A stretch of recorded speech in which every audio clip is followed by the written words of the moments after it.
Chennai YMCA உடற்கல்வி கல்லூரியில் நடைபெற்ற விழாவில் தமிழ்த்தாய் வாழ்த்து பாடலுக்கு 2ஆம் இடம் கொடுக்கப்பட்டிருக்கிறது. விவரங்களை எமது செய்தியாளர் ராஜேஷ் விவரிக்க கேட்கலாம். ராஜேஷ், வணக்கம். நேற்றைய தினம்தான் சட்டப்பேரவையில் இதற்கான தனி தீர்மானமானது தமிழ்த்தாய் வாழ்த்துக்கு முதலிடம் கொடுக்க வேண்டும் என்று தனி தீர்மானமானது கொண்டு வரப்பட்டது. இந்த சூழலில் தற்பொழுது ஒய்எம்சியில் நடைபெற்ற இந்த நிகழ்ச்சியில் 2ஆம் இடம் கொடுக்கப்பட்டதற்கான காரணம் என்னவாக இருக்கு? தனலட்சுமி, வணக்கம். பொது நிகழ்வுகள், அரசு நிகழ்ச்சிகள் உள்ளிட்ட நிகழ்வுகளில் தமிழ்த்தாய் வாழ்த்து முதலில் பாடப்பட வேண்டும், தமிழுக்கான அந்த முக்கியத்துவம் அளிக்க வேண்டும் என்று நேற்றைய தினத்தில் சட்டப்பேரவையில் முதலமைச்சர் விஜய் அவர்கள் தனி தீர்மானம் ஒன்றை நிறைவேற்றியிருந்தார்.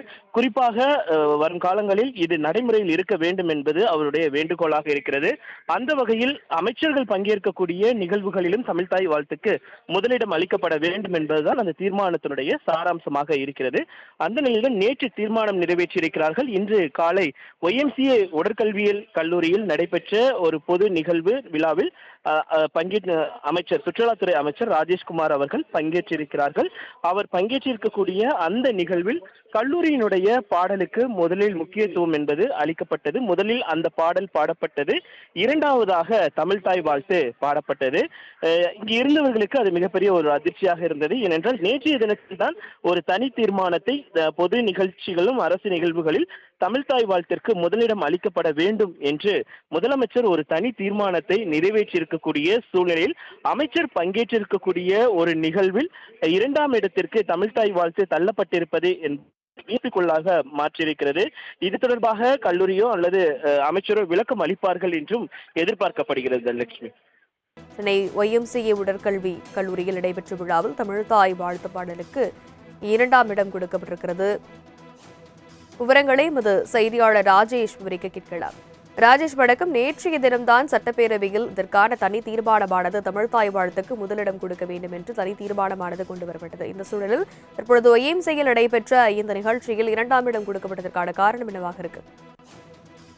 தனலட்சுமி, வணக்கம். பொது நிகழ்வுகள், அரசு நிகழ்ச்சிகள் உள்ளிட்ட நிகழ்வுகளில் தமிழ்த்தாய் வாழ்த்து முதலில் பாடப்பட வேண்டும், தமிழுக்கான அந்த முக்கியத்துவம் அளிக்க வேண்டும் என்று நேற்றைய தினத்தில் சட்டப்பேரவையில் முதலமைச்சர் விஜய் அவர்கள் தனி தீர்மானம் ஒன்றை நிறைவேற்றியிருந்தார். குறிப்பாக வரும் காலங்களில் இது நடைமுறையில் இருக்க வேண்டும் என்பது அவருடைய வேண்டுகோளாக இருக்கிறது. அந்த வகையில் அமைச்சர்கள் பங்கேற்கக்கூடிய நிகழ்வுகளிலும் தமிழ்த்தாய் வாழ்த்துக்கு முதலிடம் அளிக்கப்பட வேண்டும் என்பதுதான் அந்த தீர்மானத்தினுடைய சாராம்சமாக இருக்கிறது. அந்த நிலையில் நேற்று தீர்மானம் நிறைவேற்றியிருக்கிறார்கள். இன்று காலை ஒய்எம்சிஏ உடற்கல்வியல் கல்லூரியில் நடைபெற்ற ஒரு பொது நிகழ்வு விழாவில் அமைச்சர் சுற்றுலாத்துறை அமைச்சர் ராஜேஷ்குமார் அவர்கள் பங்கேற்றிருக்கிறார்கள். அவர் பங்கேற்றிருக்கக்கூடிய அந்த நிகழ்வில் கல்லூரியினுடைய பாடலுக்கு முதலில் முக்கியத்துவம் என்பது அளிக்கப்பட்டது. முதலில் அந்த பாடல் பாடப்பட்டது. இரண்டாவதாக தமிழ்த்தாய் வாழ்த்து பாடப்பட்டது. இங்கு இருந்தவர்களுக்கு அது மிகப்பெரிய ஒரு அதிர்ச்சியாக இருந்தது. ஏனென்றால் நேற்றைய தினத்தில் தான் ஒரு தனி தீர்மானத்தை பொது நிகழ்ச்சிகளும் அரசு நிகழ்வுகளில் தமிழ்த்தாய் வாழ்த்திற்கு முதலிடம் அளிக்கப்பட வேண்டும் என்று முதலமைச்சர் ஒரு தனி தீர்மானத்தை நிறைவேற்றியிருக்கக்கூடிய சூழ்நிலையில் அமைச்சர் பங்கேற்றிருக்கக்கூடிய ஒரு நிகழ்வில் 2ஆம் இடத்திற்கு தமிழ்த்தாய் வாழ்த்து தள்ளப்பட்டிருப்பது வியப்புக்குள்ளாக மாற்றியிருக்கிறது. இது தொடர்பாக கல்லூரியோ அல்லது அமைச்சரோ விளக்கம் அளிப்பார்கள் என்றும் எதிர்பார்க்கப்படுகிறது. தனலட்சுமி, விவரங்களுக்கு நன்றி ராஜேஷ்.